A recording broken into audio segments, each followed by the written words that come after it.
Donc là, typiquement, nous, ce qu'on peut faire, c'est juste appeler speed et on va l'appeler x pour l'instant. Je vais cocher size to content, comme ça va adapter la taille.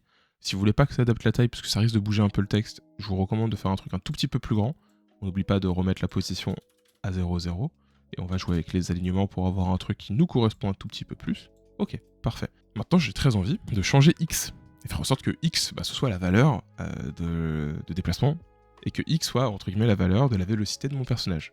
Donc dans le graphe, moi, je vais venir supprimer tout ça. Donc là, c'est la vue blueprint qu'on a par défaut. Donc en haut à droite, par défaut, on était en designer. Et maintenant, on est en graphe. Et maintenant, on peut coder. Donc, je vais venir faire clic droit et je vais créer un custom event. Et je vais l'appeler update text HUD. On peut compiler.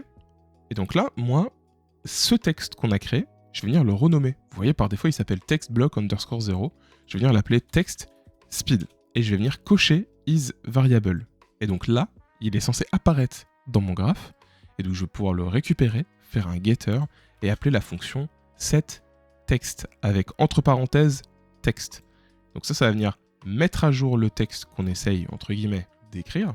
Et là, on peut utiliser une super fonction qui s'appelle formatText qui nous permet, entre guillemets, comme vous allez voir, je réécris speed, je refais les deux points. Et cette fois-ci, je vais faire accolade ouvrante, je vais mettre walk speed, accolade fermante. Et en fait, là, ça va me créer une variable temporaire juste pour remplacer ce walk speed. Et donc là, moi, je peux venir me créer une petite variable en float. Je vais l'appeler player speed et je peux venir le relier à walk speed. Le format texte va tout simplement me permettre ici d'afficher speed 2 points, walk speed, et walk speed correspond à la variable float qu'on a mis en paramètre de update text HUD.